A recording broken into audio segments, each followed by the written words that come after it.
Welcome to Chapter 9, Lesson 4, Changing Dimensions. So let's look at the key concept box up above.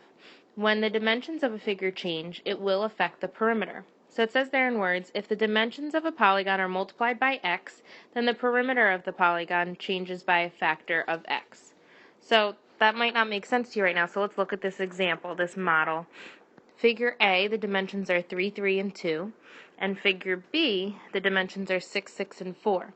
So the dimensions there are multiplied by 2 to get from 3 to 6, you multiply by 2. To get from 2 to 4, you multiply by 2. So since the dimensions are multiplied by a factor of 2, that will affect the perimeter in the same way. The perimeter will be multiplied by a factor of 2. I can check this by finding the perimeter of figure A, so 3 plus 3 plus 2, because I'm finding the perimeter, which is the distance around the outside edge of a figure. So I just add up all my sides. 3 plus 3 plus 2 is 8.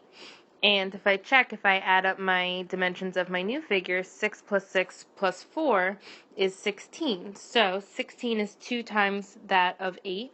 So I know that that is true. Let's look at example 1 for another example of this. Suppose the side lengths of the parallelogram at the right are tripled. What effect would this have on the perimeter? Justify your answer. So the fact that it says justify your answer there means you need to show work to support your answer. You can't just say that because the dimensions are tripled, the perimeter will also be tripled. You need to support it with your reasoning, so you need to show work.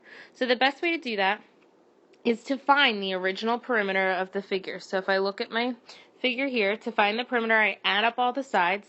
2 of the sides are the same, so you can do 2 times 4 plus 2 times 3, and you should get 14 inches as the perimeter of your original figure.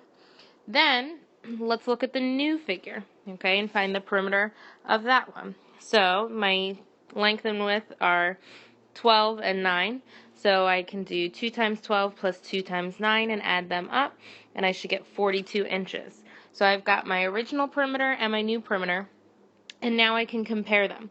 I can compare them by doing 42 divided by 14 equals 3. So the perimeter of the new figure is 3 times the perimeter of the original figure. Try the Got It problem below to check your understanding.